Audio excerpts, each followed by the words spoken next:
तो dear students, जब भी हम कोई टॉपिक पढ़ते हैं किसी भी सब्जेक्ट का, उसको पढ़ने के बाद में अगर हमने उसकी एक्सरसाइज नहीं करी तो समझिए हमारा काम अभी तक अधूरा है।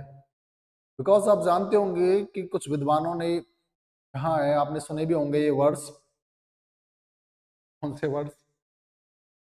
वही जो एक्सरसाइज के बारे में, अभ्यास के बारे में। जैसे वर्ड्स क्या थे? करत करत अभ्यास के जड़मति होए सुजान, कसरी अवध जाए थे सिल पर पड़त निशान। यानी कि आप अभ्यास करेंगे किसी भी चीज का तो आप उसमें इतने परफेक्ट हो जाएंगे, इतने परिपक्व हो जाएंगे कि आपको कोई पीछे नहीं छोड़ सकता, कोई हरा नहीं सकता।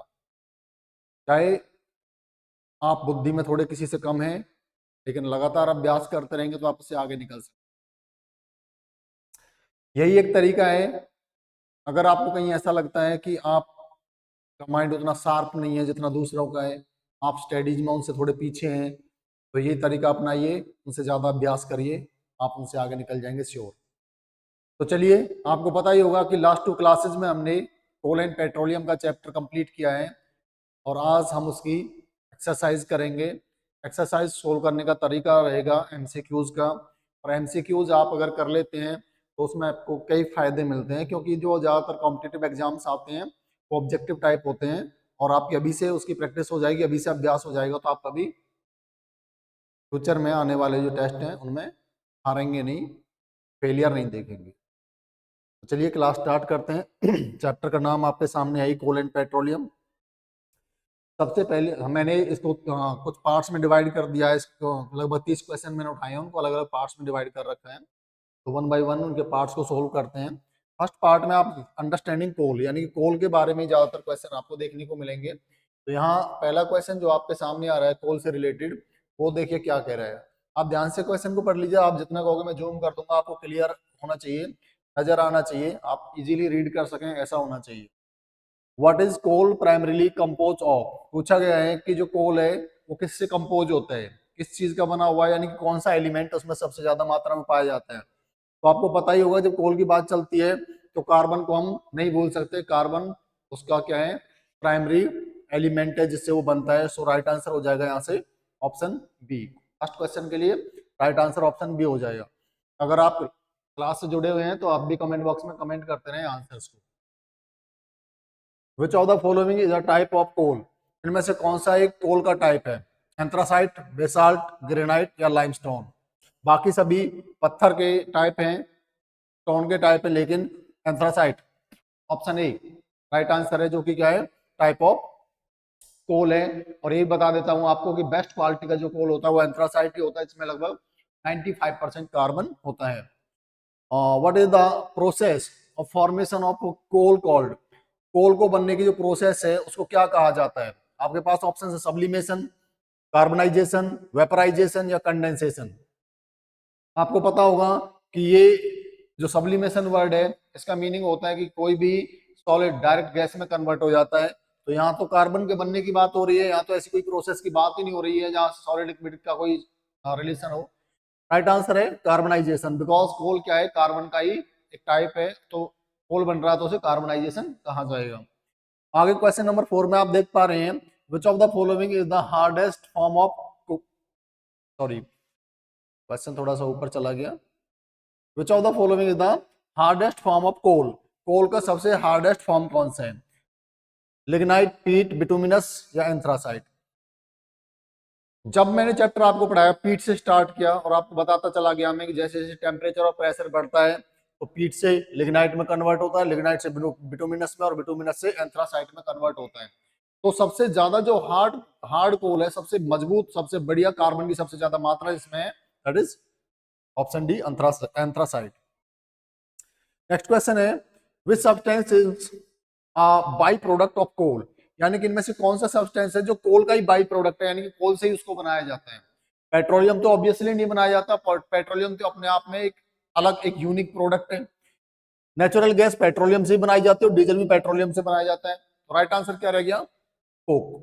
कोक वो प्रोडक्ट है जो कोयले से ही बनाया जाता है, फैक्ट्री इंडस्ट्री के अंदर प्रोसेस में डालकर कोयले को उससे कोक तैयार किया जाता है। ठीक है, तो यहां तक आप समझ गए होंगे। ये सारे के सारे जो 5 क्वेश्चन हमने करे हैं ये कोल से रिलेटेड थे, यानी कोयले से रिलेटेड थे। अगले पेज पर जो हम बात करने वाले हैं वो किसकी होगी? अगले पेज पर यूजेस एंड एनवायरमेंटल इम्पैक्ट, जो कोयला है उसके यूजेस से संबंधित क्वेश्चन आएंगे और उनके एनवायरमेंट पर क्या इम्पैक्ट होते हैं उसकी बात करेंगे। तो पहला क्वेश्चन आपसे पूछा, what is one major use of coal? Coal का मेजर यूज इनमें से कौन सा है? Fertiliser production? जी नहीं, कोयले से फर्टिलाइजर नहीं बनाए जाते हैं, ये ध्यान रखना। Building material? ये भी नहीं। Fuel for electricity generation? बिल्कुल राइट आंसर है, फ्यूल फॉर इलेक्ट्रिसिटी जनरेशन, यानी कि इलेक्ट्रिसिटी जनरेट करने के लिए फ्यूल के रूप में कोयले का भरपूर मात्रा में इस्तेमाल किया जाता है। Option C is right answer question number 1 के लिए। Burning coal release which harmful gas? देखिए, ये आपको पता ही होगा कि जब कोई चीज जलती है तो ऑक्सीजन की प्रेजेंस में जलती है। तो आप थोड़ा सा नाम उसका लीजिए जो जल रहा है, यहाँ पर क्या जल रहा है? बर्निंग कोल। कोल जल रहा है तो यानी कोयला जल रहा है। कोयला क्या? कार्बन है। और कार्बन को आप ऑक्सीजन की प्रेजेंस में जला रहे हैं तो आपको क्या मिलेगा यहाँ से? CO2। CO2 जिसका पूरा नाम क्या है? Carbon dioxide. क्या है? Carbon dioxide. अब देखिए यहाँ पर कार्बन डाइऑक्साइड ऑप्शन में नहीं है, फिर हमारा राइट आंसर क्या होगा? क्वेश्चन को दोबारा पढ़ लेते। Burning coal release which harmful gas? क्योंकि हम कार्बन डाइऑक्साइड को उतना हार्मफुल गैस नहीं कह सकते, ये यूजफुल भी है। कहां पर यूजफुल होती है? ये यूजफुल होती है प्लांट्स के लिए, वो इसको इनहेल करते हैं फोटोसिंथेसिस के दौरान, उनको जरूरत होती है। तो ये हमेशा हानिकारक ही नहीं होती है, लेकिन हमेशा जो हार्मफुल गैस होती है दैट इज कार्बन मोनोऑक्साइड। तो इसका सेकंड का राइट आंसर हो जाएगा कार्बन मोनोऑक्साइड, जो कि एक पॉइजनस गैस है। Which environmental problem is prime caused by coal mining? Coal mining करने से कौन सी प्रॉब्लम फेस करनी पड़ सकती है आपको? कोल माइनिंग के कारण कौन सी एनवायरमेंटल प्रॉब्लम हो सकती है? डिफोरेस्टेशन, जंगलों को काटा जाना, एसिड रेन, ग्लोबल वार्मिंग, या फिर सॉइल इरोजन। आप देखेंगे जब आप माइनिंग करेंगे तो क्या होगा? माइनिंग करने पर बहुत बड़ा एरिया जमीन का खोद डाला जाता है, जिसकी वजह से ऊंचाई की जो मिट्टी है वो नीचे की तरफ भागने लगती है, और वो कहलाता है सॉइल इरोजन। तो ऑप्शन डी राइट आंसर हो जाएगा इसके लिए। ना तो डिफोरेस्टेशन सही है, ना एसिड रेन, क्योंकि जब आप कोयला जलाओगे तो वहां एसिड रेन की पॉसिबिलिटी है। ग्लोबल वार्मिंग, CO2 जितना ज्यादा बनेगा तो ग्लोबल वार्मिंग के लिए जिम्मेदार है, लेकिन जब माइनिंग की बात हो रही है तो माइनिंग सॉइल इरोजन के लिए जिम्मेदार होता है। नेक्स्ट क्वेश्चन आता है, what is the main disadvantage of using coal as fuel? कोयले को फ्यूल के रूप में इस्तेमाल करने का सबसे ज्यादा नुकसानदायक परिणाम क्या है? High cost? ऐसा तो कुछ नहीं है।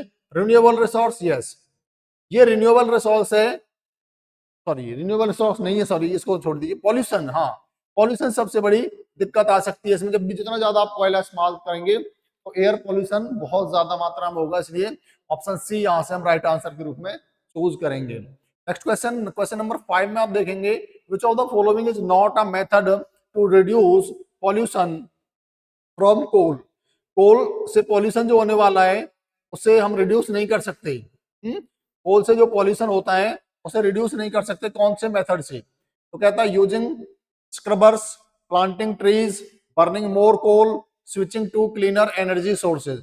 सीधी सी बात ये है कि ये तीन जो ए, बी और डी में आप देख रहे हैं, ये सभी के सभी एनवायरमेंटल फ्रेंडली बात की गई है। लेकिन अगर हम ऑप्शन सी की बात करें, बर्निंग मोर कोल, आप जितना ज्यादा कोयला जलाओगे तो उससे आप पॉल्यूशन को कम नहीं करोगे, पॉल्यूशन को बढ़ाओगे। क्वेश्चन में क्या है, which of the following is not method to reduce pollution? Pollution को रिड्यूस करने का कौन सा मेथड नहीं है? कार्बन को जलाना कोई मेथड नहीं है पॉल्यूशन को रिड्यूस करने का। तो राइट आंसर ऑप्शन सी हो जाएगा इस क्वेश्चन के लिए।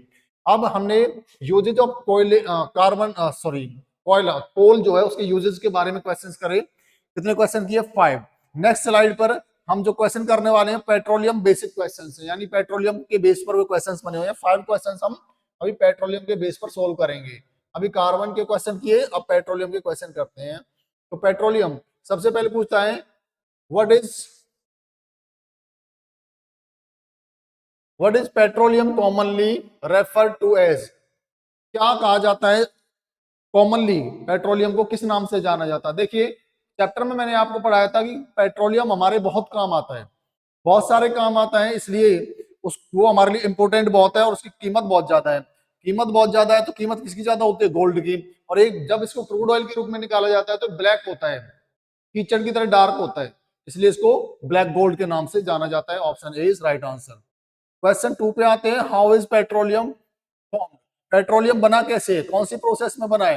फ्रॉम डिकेड प्लांट, जी हाँ डिकेड प्लांट से तो बना है, लेकिन एनिमल भी शामिल है, लेकिन अगले ऑप्शन देख लीजिए, from decompose animals matter, both A and b, या from volcanic activity? Volcanic activity से बिल्कुल नहीं बना है, लेकिन हाँ एनिमल और प्लांट दोनों के डीके होने से, उनके डिकम्पोजिशन से, उनके एक्यूमुलेशन से ये बनकर आया है। सो राइट आंसर हो जाएगा option C, both A and B.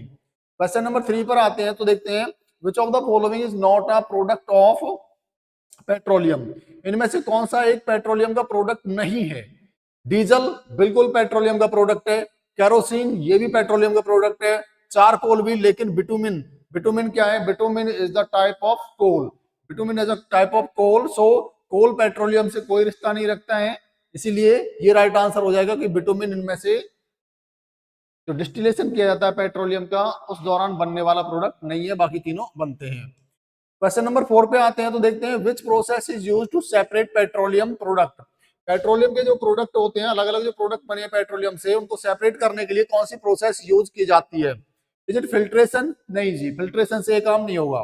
Fractional distillation, जी हाँ वो वर्ड है फ्रैक्शनल डिस्टिलेशन। फ्रैक्शनल डिस्टिलेशन का मतलब क्या है कि इनको अलग अलग टेम्परेचर पे गर्म करके वेपर में कन्वर्ट किया जाता है, तो जिसका बॉइलिंग पॉइंट जितना कम रहेगा वो उतना जल्दी से बॉयल होकर गैस में कन्वर्ट हो जाएगा और उसको सेपरेट सेपरेट कर लिया जाएगा। जैसे कि हम बात करते हैं नेचुरल गैस उनमें सबसे ऊपर आ जाती है, फिर पेट्रोल का नंबर आता है, उसके बाद डीजल आता है, देन केरोसिन आता है, तो इस तरह से इनको इसमें फ्रैक्शनल डिस्टिलेशन प्रोसेस के थ्रू अलग अलग कर लिया जाता है।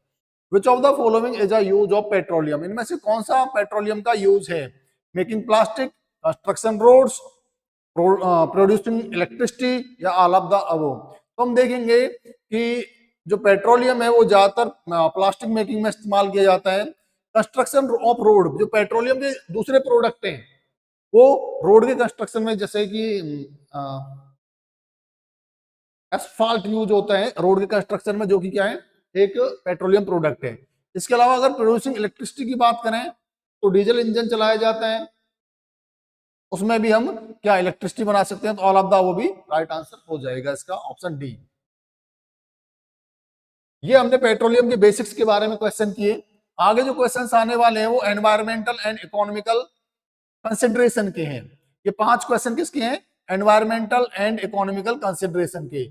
तो देखिए एनवायरमेंट पर हमारे इन फॉसिल फ्यूल्स का क्या असर पड़ता है उसको जानना भी बहुत जरूरी है, क्योंकि हम कोई भी चीज लगातार बस इस्तेमाल करते जाएं और उसका जो असर हमारे सेहत पे पड़ रहा है, हमारे एनवायरमेंट पे पड़ रहा है, उसके बारे में अगर हम नहीं जानते तो फिर देख लीजिए हम कहीं ना कहीं एक बहुत बड़े समस्या को न्योता दे रहे हैं।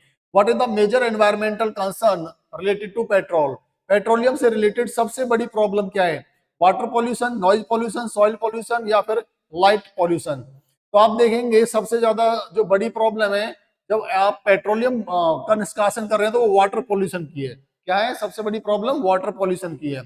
दूसरे नंबर पे अगर हम बात करते हैं क्वेश्चन नंबर 2 की, तो विच of the following is a non renewable resource? Non renewable resource के बारे में मैं आपको बता ही चुका हूं, वे रिसोर्सेज जो एक दिन खत्म हो जाने हैं, जिनको हम रिन्यू नहीं कर सकते साल 2 साल 4 साल में, वो नॉन रिन्यूएबल रिसोर्सेज कहलाते हैं। इनमें solar energy, wind energy, petroleum या हाइड्रो पावर। तो इनमें आप तीनों को देखेंगे ये रिन्यूएबल है। ये ऑप्शन ए, बी और डी में जो आप देख रहे हैं ये सभी रिन्यूएबल रिसोर्सेज हैं, जबकि पेट्रोलियम एक नॉन रिन्यूएबल रिसोर्स है। तो किसका पूछा था आपने? Which of the following non renewable? So right answer option c हो जाएगा। What is an advantage of using petroleum over coal? Coal की जगह अगर हम पेट्रोलियम का इस्तेमाल करते हैं तो क्या एडवांटेजेस हो सकते हैं, क्या फायदे हो सकते हैं बताइए? क्या लेस पॉल्यूशन होगा, रिन्यूएबिलिटी आएगी, क्या एविडेंट सप्लाई होगी, या more efficient energy output? Option D is right answer. बाकी सभी तो क्या है, लेस पॉल्यूशन कैसे होगा, ये भी खूब पॉल्यूशन करते हैं। रिन्यूएबल, ये भी रिन्यूएबल नहीं है। एविडेंट सप्लाई, सप्लाई भी उसकी उतनी ज्यादा नहीं है, तो एक ही बात रह जाती है, मोर एफिशिएंट एनर्जी आउटपुट। इससे जो प्रोडक्ट बनते हैं वो कोयले से ज्यादा एफिशिएंट है एनर्जी देने में। इधर आप 1 किलोग्राम गैस या नेचुरल गैस जलाइए और 1 किलोग्राम कोयला जलाइए, तो देखेंगे जो एनर्जी की मात्रा आपको मिली वो कई गुना ज्यादा है गैस की in comparison to coal. So option D is right answer. Oil spills primarily affect which natural environment? कौन से नेचुरल एनवायरनमेंट को ऑयल स्पिल्स, ऑयल स्पिल्स का मतलब क्या है, जो तेल निकलकर पानी में फैल जाता है उसको ऑयल स्पिल्स कहते हैं। तो क्या फॉरेस्ट को नुकसान पहुंचाएगा, ओशियंस को पहुंचाएगा, डेजर्ट को या माउंटेन्स को? तो बहुत कॉमन सेंस की बात है, जो चीज पानी में ऐड होकर पानी को खराब कर रही है, तो यहाँ पर पानी का एक ही वाटर बॉडी की बात हुई, दैट इज ओशियंस, तो ओशियंस को नुकसान पहुंचाएगा। क्वेश्चन नंबर 5 आता है, what is the term for the liquid mixture of hydrocarbons, hydrocarbons rock strata present in a certain rock strata. What is the term for liquid mixture of hydrocarbons? जो hydrocarbons का liquid mixture है वो petroleum है। क्या है? वो petroleum है और उसको क्रूड ऑयल कहा जाता है जब वो कहा रॉक स्ट्रेटा में प्रेजेंट होता है। जब पेट्रोलियम रॉक स्ट्रेटा में प्रेजेंट होता है सी बॉटम पर या सी बेड पर, तो वहां पर जो ये इसका रूप होता है वो क्रूड ऑयल होता है, यानी कि कच्चा तेल जिसको कहते हैं, जो कि कीचड़ की तरह गाढ़ा और काला होता है। तो ये क्वेश्चन हो जाते हैं हमारे एनवायरमेंटल एंड इकोनॉमिकल। इसके बाद कुछ जनरल नॉलेज के क्वेश्चन आपके पास आ जाते हैं, उनमें हम बात करेंगे। हमारे चैप्टर टॉपिक यही रहने वाला है, जनरल नॉलेज के क्वेश्चन हैं इसमें। वो क्या है? Coal and petroleum are example of what type of resources. देखिए मैंने आपको दो ही टाइप के रिसोर्स करवाए, एग्जॉस्टिबल और इनएग्जॉस्टिबल, जिनको हम रिन्यूएबल और या नॉन रिन्यूएबल में भी वर्ड्स में भी उसको जानते हैं। तो देखिए रिन्यूएबल रिसोर्स तो ये है नहीं बिल्कुल भी। कैसे हैं? नॉन रिन्यूएबल है, क्योंकि इनको साल 2 साल में रिन्यू नहीं किया जा सकता, इसलिए राइट आंसर ऑप्शन बी हो जाता है। What is the main source of energy for majority of the world? What is the main source of energy? पूरी दुनिया में एनर्जी देने वाला मेन सोर्स क्या है? सोलर पावर है, विंड एनर्जी है, फॉसिल फ्यूल्स हैं, या जियोथर्मल एनर्जी है? क्वेश्चन को ध्यान से पढ़ लीजिएगा। What is the main source of energy for majority of the world? पूरा दुनिया सबसे ज्यादा जिसको इस्तेमाल कर रही है वो कौन सी एनर्जी है? दैट इज फॉसिल फ्यूल, यानी कि पेट्रोलियम और कोयला ही वो ईंधन है जो सबसे ज्यादा इस्तेमाल हो रहे हैं आज के टाइम में। Which country is largest producer of coal? Coal को प्रोड्यूस करने वाली सबसे बड़ी कंट्री कौन है? That is China. चाइना सबसे ज्यादा प्रोड्यूस करती है और यूज करता है सबसे ज्यादा यूएसए। अगला क्वेश्चन आ रहा है, the first oil well was drilled in which country? सबसे पहला जो ऑयल वेल ड्रिल किया गया था वो कौन सी कंट्री में? सऊदी अरेबिया में किया गया था।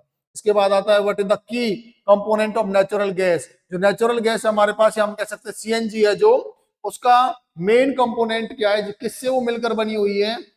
तो आपके पास ऑप्शन इथेन, प्रोपेन, मीथेन या ब्यूटेन है। और मैं बता देता हूं आपको कि जो जितने भी नेचुरल गैसेज बनती हैं, चाहे वो बायोगैस है चाहे वो सीएनजी है, उनका मेन कंपोनेंट होता है मीथेन। जबकि एलपीजी के मेन जो कंपोनेंट होते हैं वो ब्यूटेन और प्रोपेन होते हैं। ब्यूटेन एंड प्रोपेन एलपीजी के, सीएनजी और बायोगैस के लिए होता है methane. Option C is right answer. तो डियर स्टूडेंट्स, उम्मीद करता हूं काफी अच्छे आप भी आंसर करने की कोशिश कर रहे होंगे और आंसर पर सही पहुंच रहे होंगे। जो भी मैं आपको आंसर दिए जा रहा हूं उनसे भी आप सेटिस्फाई होंगे। क्लास से सेटिस्फाई हैं तो आप वीडियो को लाइक जरूर करते रहिएगा, शेयर करते रहिए अपने फ्रेंड्स के पास में, और चैनल को भी सब्सक्राइब कराइए ज्यादा से ज्यादा, ताकि आप लोगों को, आपके मित्रों को, आपकी क्लासमेट्स को, सबको फायदा हो सके।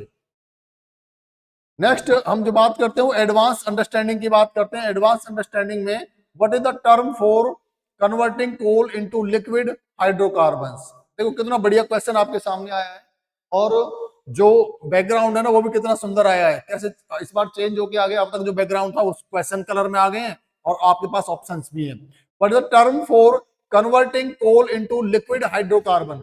कोल को हम अगर लिक्विड हाइड्रोकार्बन में कन्वर्ट कर रहे हैं तो क्या कहलाएगा? Is it liquefaction, gasification, carbonation या पॉलीमराइजेशन? अगर हम जो भी कोल बनने की प्रोसेस है उसको तो कार्बनाइजेशन कह देते हैं, लेकिन जब उसको लिक्विफाइड किया जाता है तो that is called liquefaction. Option A is right answer, that is called liquefaction. Next question पे आते हैं, और नेक्स्ट क्वेश्चन पूछता है आपसे, विच industry is most affected by fluctuations in oil prices? Oil prices को फ्लक्चुएट बनाने में कौन सी इंडस्ट्री सबसे ज्यादा अफेक्टेड है? Is it textile, information technology, transportation या फिर एग्रीकल्चर? सोचिए, क्वेश्चन को समझिए तो आंसर भी निकल ही आएगा। क्वेश्चन समझ नहीं आ रहा आपको, मुझे लगता है।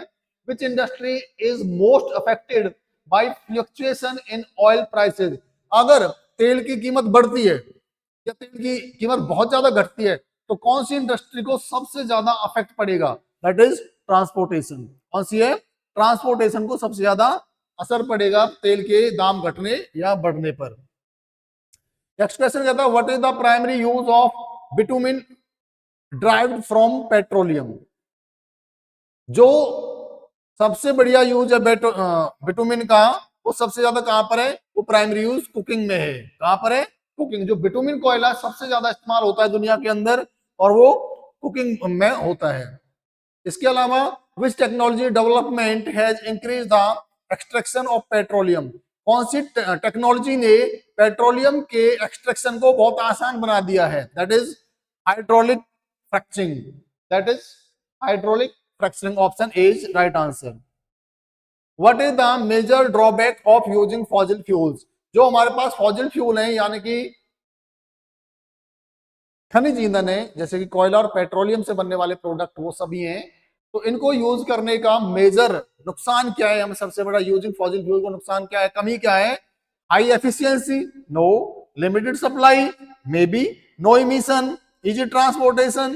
तो राइट आंसर हो जाएगा लिमिटेड सप्लाई। इनकी सप्लाई हमारे पास लिमिटेड है और एक दिन एंड हो जाएंगे, और उस समय पूरी दुनिया को इकोनॉमिकली एक बहुत बुरा दिन देखना पड़ेगा जब ये खत्म हो जाएंगे। तो इस बड़ी समझदारी से इनका इस्तेमाल कीजिए क्योंकि ये लिमिटेड है। राइट आंसर हो जाएगा यहाँ से ऑप्शन बी। तो डियर स्टूडेंट्स, उम्मीद करता हूं कि क्लास में आपने खूब बढ़ चढ़कर भाग लिया होगा। एक्सरसाइज करने के बाद में आपको एक तसल्ली मिली होगी कि आपने कितने अच्छे से क्वेश्चंस के आंसर करे हैं, कितना अच्छा आपका टॉपिक तैयार हुआ है और आपकी तैयारियां किस स्तर की हैं। तो students, thank you very much. फिर मिलते हैं अगली क्लास में, तब तक के लिए बाय।